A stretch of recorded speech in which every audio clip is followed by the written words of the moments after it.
Welcome to the Show Me Casey Schools podcast, where we help families make well-informed decisions about their child's education. I'm your host today, Nina Ward, and with me is Danielle Dispenza, our Director of School Navigation at Show Me Casey Schools. What's up, Danielle? Nothing much. Round 2. Here we go. Round 2, episode 2. That's right. Ring the bell. Very It's all excited. happening. It feels really nice outside. It's kind of weird because it's February. It is February, and we have to enjoy it, but I think we'll pay for it later. Yeah, my husband told me it may snow, so I'm not looking forward to that.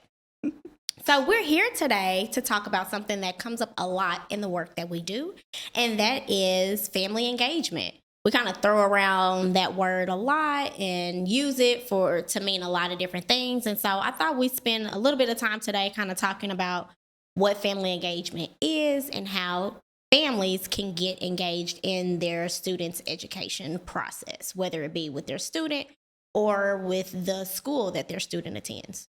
Yeah, this is a question that we get a lot. And then to your point, it varies so drastically.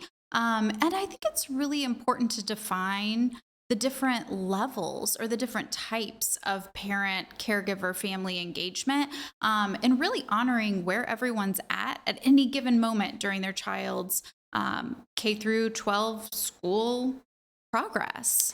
I really appreciate that you said that, honoring where families are in that moment, because things may change.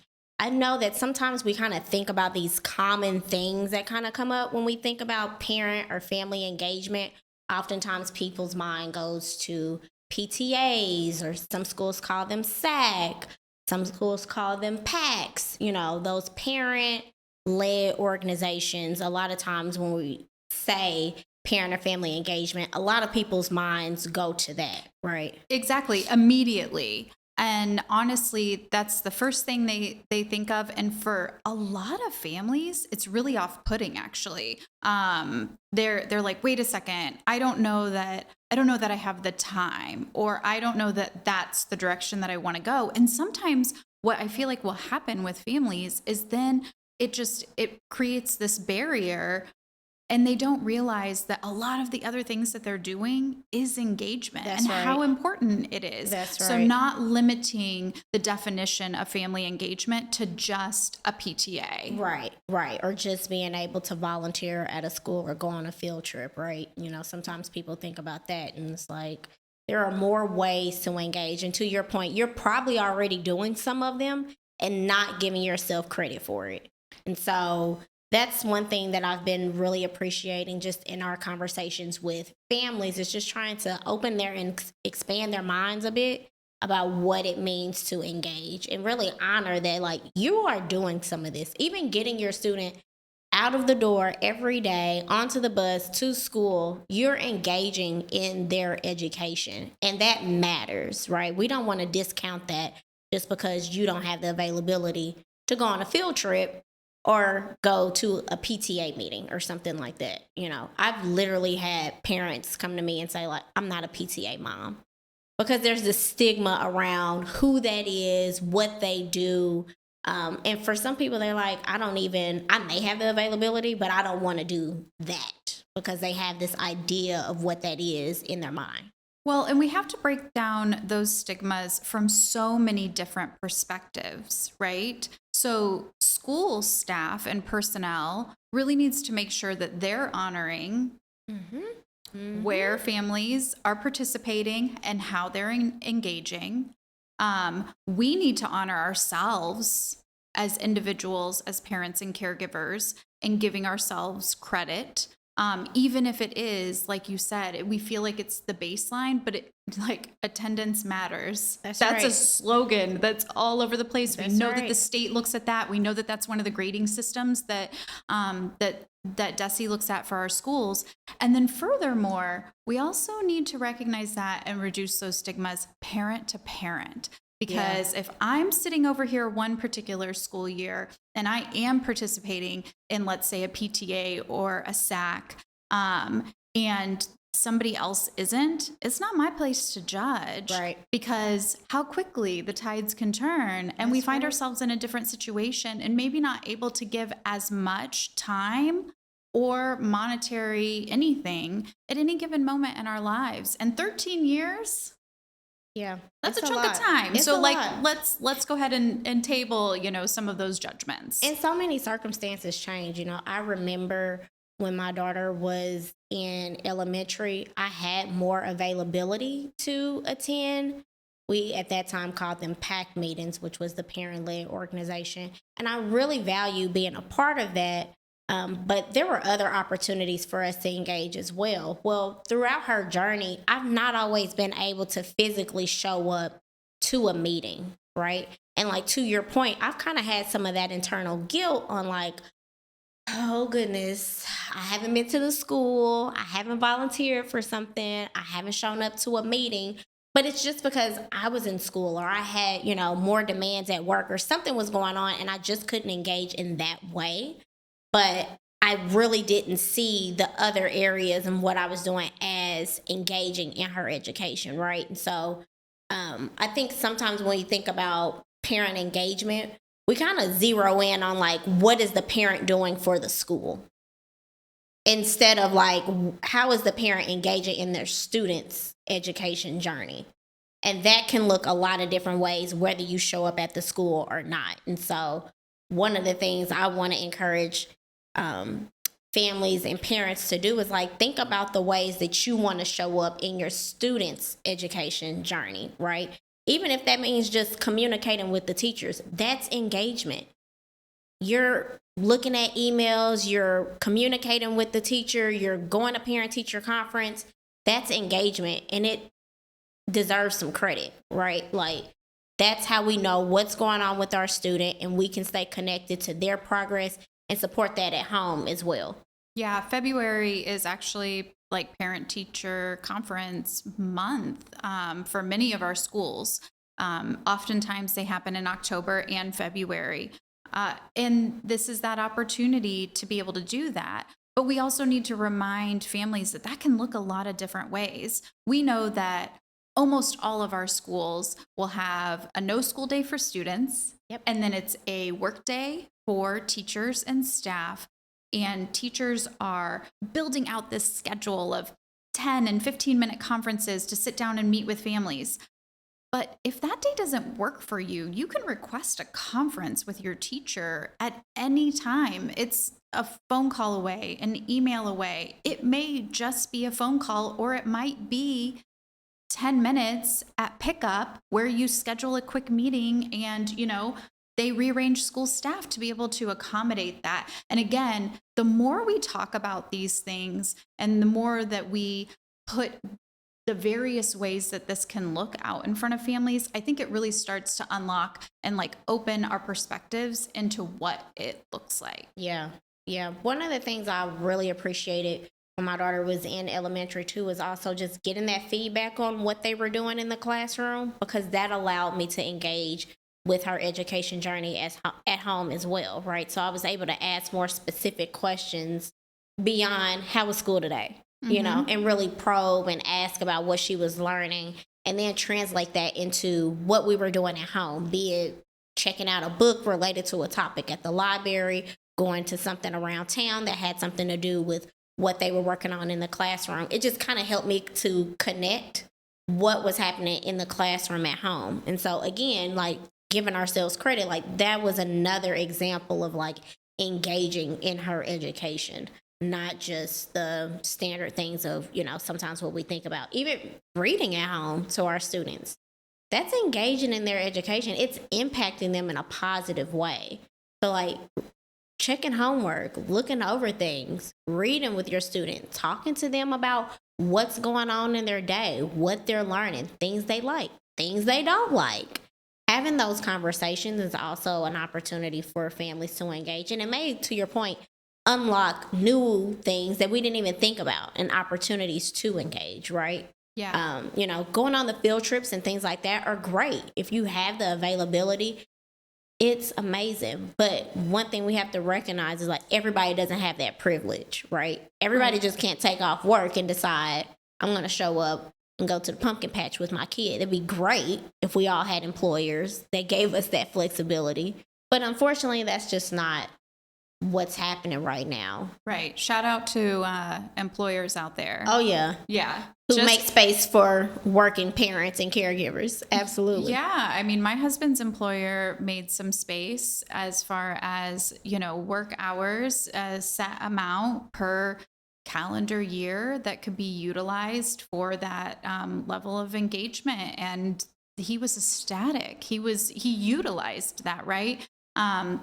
So from that community engagement standpoint, we also need to remind ourselves and our community members as to what that looks like. And so for our employers out there, really providing space for individuals who have students to engage schools, but even for community members who don't have students. That's right, as volunteers. Kansas City Public Schools has been going through Blueprint 2030.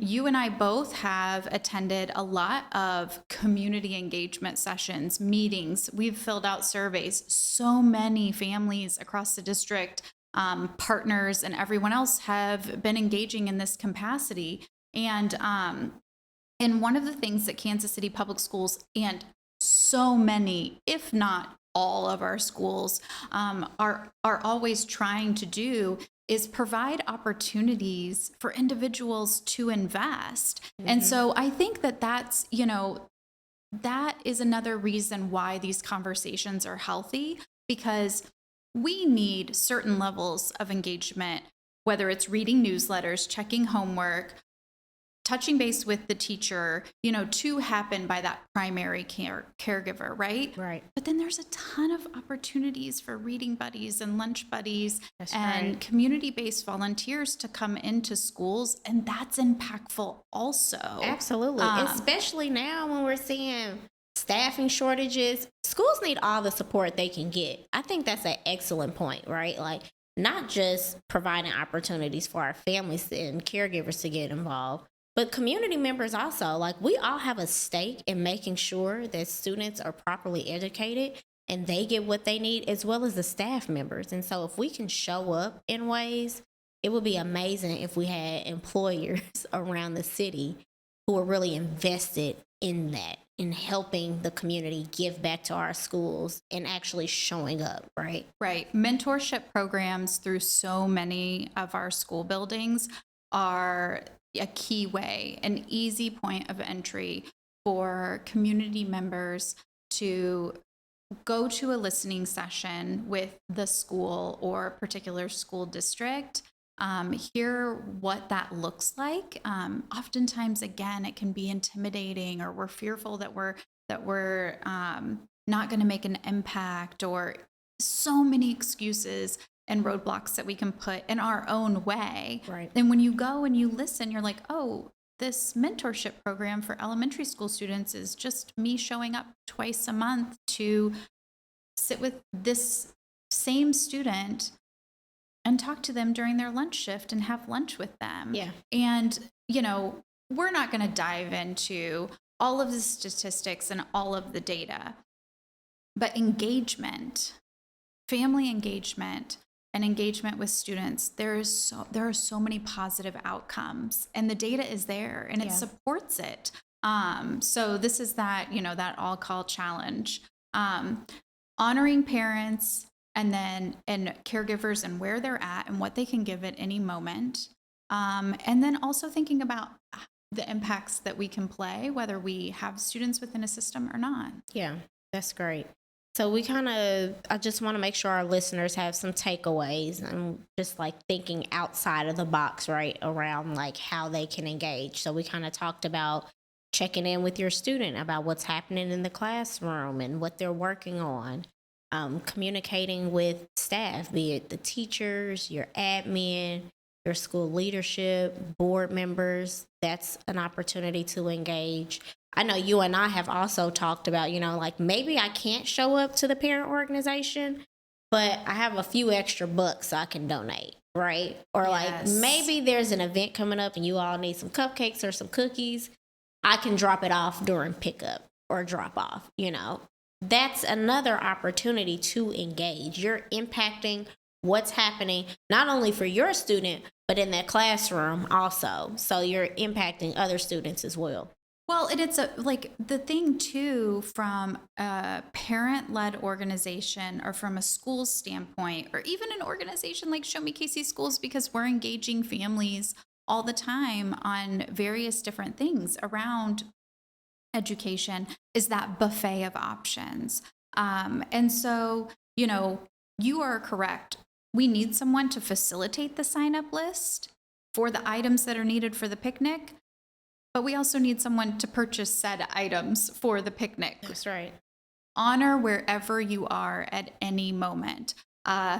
If we've learned anything from COVID, it's that we need a buffet of options for engagement. And so we have seen, and we all desire in-person opportunities, but we've all quickly learned that we need flexibility. Right. And so I will want to show up if I can for an in-person meeting. But there are those nights when I really need to listen to the meeting from my phone while cooking dinner before basketball practice, or whatever that looks like for any person's household. And so putting those things out there. The other thing too that schools have now is all of these different communication apps, and breaking it down to even just liking and letting the teacher know that you've received it. I received that information. Thank you. Hit that button. I read it. That is engagement. Yeah. Yeah. And the other thing too that I'll mention is just providing the feedback when it's asked, right? There are so many decisions that are made, and a lot of times school leaders need a lot of feedback. They need to know, if they are making the right decision, how it's going to impact you and your student. And so when those opportunities come up to take a survey or to provide feedback, be it an in-person meeting, an email, a letter, a private, interview, whatever it is and whatever works best for you, strongly, strongly encourage families to use those opportunities. Make your voice heard, because there are things that are going to happen that impact your student, and you have a right to voice your opinion and thoughts on those matters, right? Like many of us are in a public school setting. We pay taxes for these public school settings. Use your voice when you get the opportunity to do so. We are the stakeholders. Absolutely. And yeah, I couldn't agree more. We have organizations here locally, and they also have chapters that are working nationwide to ensure that parents have a seat at the table. Now we say that, right? But again, is it an actual seat at the table if we're not taking the opportunity? So reading through those communications, it can be tiresome. Like, it's a long day, it's all of these different things, but making sure that you're keeping your eye out and seizing the moment when it comes around is extremely important, because you don't want decisions to be made without your voice being heard. Absolutely. And also just like enjoying the fun times, right?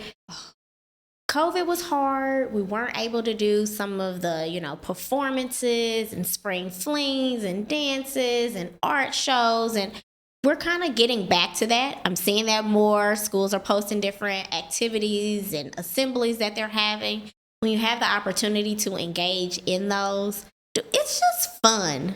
We talked about that before. Like, seeing student artwork is fun. Seeing the student performances are great. It's an opportunity to engage not just with your student and their teachers, but other people in that community as well. And so be accepting and supportive of those opportunities where you can engage, and also just have fun. Just show up and have a good time. Yeah, I mean, you and I come at this from a lot of personal and professional experience. We can talk more about that later, of course. But I think what was interesting to me was that, when we were discussing the podcast and the different topics that parents want more information about, me, of course, I hop on my computer and I'm quickly, kind of down these rabbit holes and whatnot. And even the CDC has language and guidance on the importance of parent and family engagement with schools.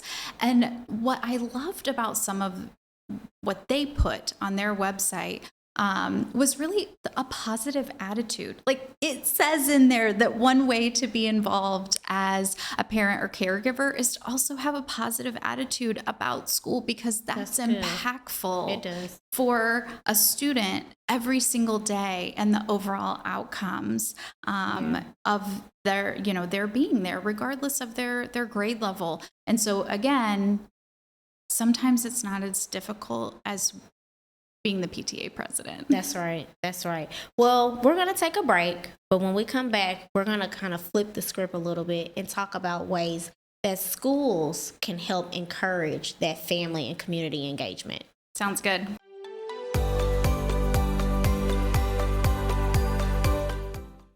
All right, we are back and we are talking about family engagement. So we spent the first half really talking about, things that parents can do and caregivers can do to get involved in their students' education and in the school. We kind of want to talk and shift gears a little bit and kind of focus on things that schools can do to really open up the opportunity for families to engage. Yeah. Yeah, this is one that, I've worked personally on in my kiddo's own school. And it's really about trying to make the act of participating a little bit less of a burden, And so for parent organization groups or even for the school, oftentimes, and we know this even from our work, right? If you want families to show up for something after school, you need dinner. You maybe need some support in the realm of childcare, depending on what the engagement is. So clearly, if you're showing up for the 4th grade art show that the art teacher has put on, or the all school art show, then everyone's going to be going through together, and perhaps you just have light refreshments. Right. And it's a good time. You've set the stage of the parameters of it's going to be a 2-hour event, come and go, so on. Right. If we're really trying to have a meeting or a discussion where parents are and caregivers are having, this very specific topic conversation, then we may need childcare facilitated. If that's going to bleed into the evening hours, it really helps to have things like food. Because the reality is, right, like families are sacrificing something to be there. They're sacrificing, they could be using that time doing something else in their life, but they're sacrificing that to show up and be there. And so we have to, we want to push out information. We want them to get involved. We want their feedback and opinion and things like that. And that's great. But also, like if you're having a meeting during dinner time, when am I going to feed my kids? So having one less thing to have to worry about. If I can go to this meeting, dinner's already there, so we can eat there, so we don't have to worry about that when we get home. It just takes some of that burden off of families, right? So that's one less thing for you to have to think about. The other thing too is, I know we're back after COVID. In-person meetings are great. I really enjoy them personally. But to your point earlier, we don't always have the availability, or we have scheduling conflicts. For me, moving forward, the hybrid option is the best option, right? So even if you're going to have an in-person meeting, you have that childcare and you have dinner, have a virtual option. Prop a phone up so that families can engage in a meeting virtually if they can't be there physically. Yeah, then that's huge. Again, it's just meeting people where they are, and saying like, okay, we've provided multiple different options. I'm not trying to be funny, Nina, but sometimes, did it have to be in a meeting, or could it have been an email? An email, yes. Like everything doesn't have to be a meeting. Not everything has true. Yeah. And, we sit down and map out our entire calendar every single year and really try to find a balance in those things. And so that's what, as I know, parents and caregivers, we need. You and I are in the thick of this right now. We talked about this last time. The struggle sometimes to participate isn't always because of a lack of desire. That's right. Last week alone, middle schooler had a SAC, that school had a SAC meeting on Monday night. My elementary school kiddo, the PTA meeting was on Tuesday night. Wednesday night was a work event. I mean, we're already 3 nights in to a regular work week, and I haven't had dinner with my family because I'm trying to be present at these And all these things. different things. Yeah. And Yeah. so I know, for example, so I've worn a lot of different hats. Right now, I'm not currently serving in a leadership role. I am definitely that parent who is thankful for another parent who created a sign-up sheet or a school that created a survey, something that I can do while I'm already at the store or on my phone or from my computer. But I've served in a leadership role before on a parent organization for my child's school. And I remember one of the first things that I did in, working with the other parents on the team was, do we really need to be having this many meetings every Right. year? Right. And looking at that and being a little bit more strategic and thoughtful about our expectations. Yeah. And so again, from a school perspective and that level of engagement, where do you really want to see families showing up? And let's elevate those things. And then let's space out some of the others through virtual, in-person surveys, newsletters, all of the above. And again, going back to what we were talking about earlier, honoring that all those other things are engagement and they do benefit students. I want to go back and touch on something you had mentioned just around not making assumptions that families that are not showing up are not interested. One of the biggest pieces of advice that I could give to schools is be careful about the assumptions that you're making about parents and caregivers that aren't showing up to PTA, that maybe aren't showing up to volunteer for field trips and things like that. And be open to the possibility that they may want to be there, but they just can't. And then think about what you as a school leader, parent organization leader can do to try to open up that availability for that parent, right? So whether it's being, to your point, being a little bit more observant around what we're having meetings for, thinking about different ways to communicate. I've seen some schools do an amazing job of like texting their parents and doing call reminders about things that are coming up. Sometimes people are just overwhelmed. I have one student, okay? I can't imagine, to your point, with having a middle schooler, an elementary student. We have some families that have several different children in their home. I know several different blended families that have upwards to 6 to 8 children in the household. That's a lot to manage. Those are a lot of different schools, right? And so, like, can we pause for a second? Just shout out to those families. Shout out. You all are doing it. You know who you are. I would say your name, but I don't have permission. That is a lot of work. So, just being open to the ways we can communicate. I've also had experiences on the flip side where some schools are like, well, we're just going to send everything in an email. And if you don't get it, oh, well.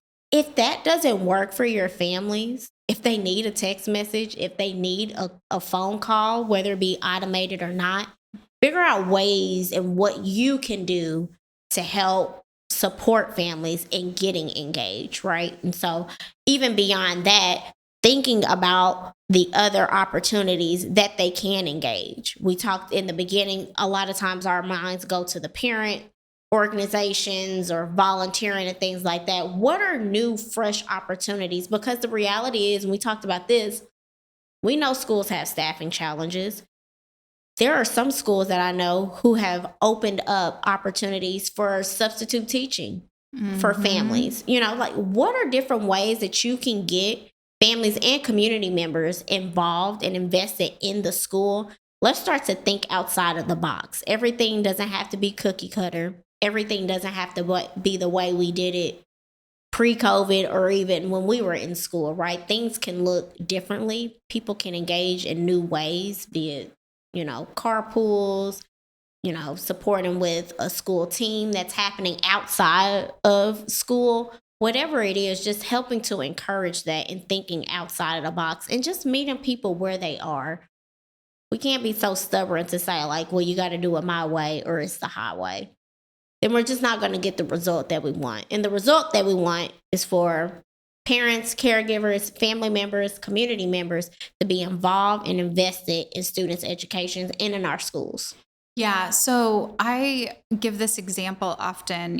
Prior to COVID, we had a system and a group of volunteers at our elementary school that were essentially like teacher helpers or assistants.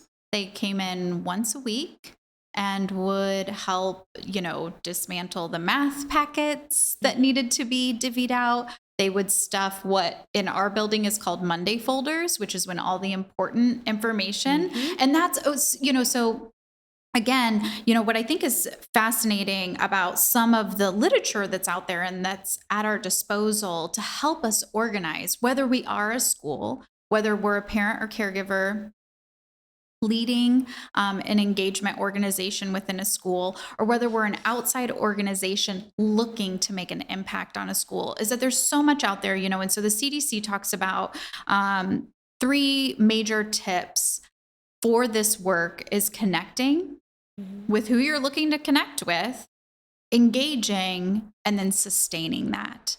And within that engagement part is being creative. So at our elementary school, back to my point, Nina, I would literally take the staples out of the work that had come off of the bulletin board because we have put so much on our teachers and school staff that oftentimes those little tasks can be what's so overwhelming to them. Right. And this is just one tiny example. I have run copies every week for a teacher for an entire school year, and that made a huge impact because we happen to be within a school district, and like you said, a time when maybe a staff member that does that for you isn't available. I've worked for suburban school districts where they did have recess aides and they did have copy clerks that were running that work for them and doing those things for them.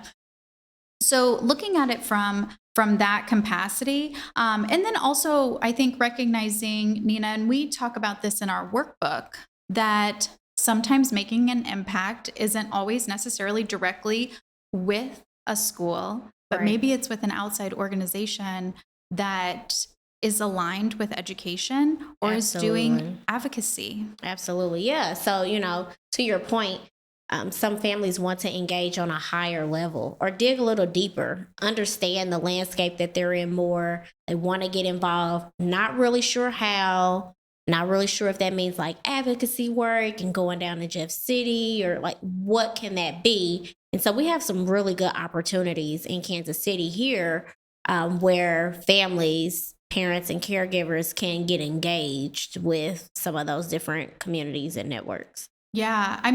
We have what we discussed and mentioned in, the first segment of the show, which is all of those PTO, PTA, SAC organizations. Like that's that right there, right off the bat.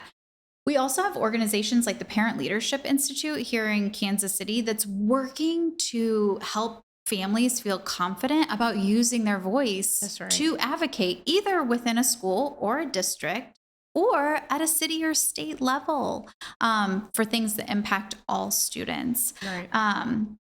Again, if you want to learn more about how to be an advocate, but also dive into the history of this Kansas City public school system, where we were, how we got to where we are today. We've got amazing individuals out there with the Parent Power Lab who are working every single year to educate cohorts of individuals so they have a little bit more of a comprehensive understanding of all of that, and then how an impact can play out. Yeah, great organizations. I love the work that they're doing. I love seeing some of the things that the parents that have completed those programs are going on to do. It's great that they're impacting not just their student, but we're starting to see how they impact all of our students that are here in the Kansas City area. Danielle, thank you. Yeah. This was really, really good. I really appreciate the opportunity to really encourage families to get engaged and encourage schools to think outside of the box on how they engage. Whether you are engaging in a PTA, whether you're a room parent, volunteering on a field trip, stuffing folders, stapling packets, reading to your kid at night, communicating to your teachers, sending encouraging words to your student, you are engaging in your student's education, and we want to give you a hand clap, clap, clap, clap, That's clap, right. clap, clap, Give yourself a pat on the back. because you are doing the thing, and we appreciate you. we appreciate you because you're not just impacting your student, you're also impacting the other students that are connected to your student, and that matters, right? Yes. So that's a wrap for this episode. I always enjoy talking to you, Danielle. This was absolutely amazing.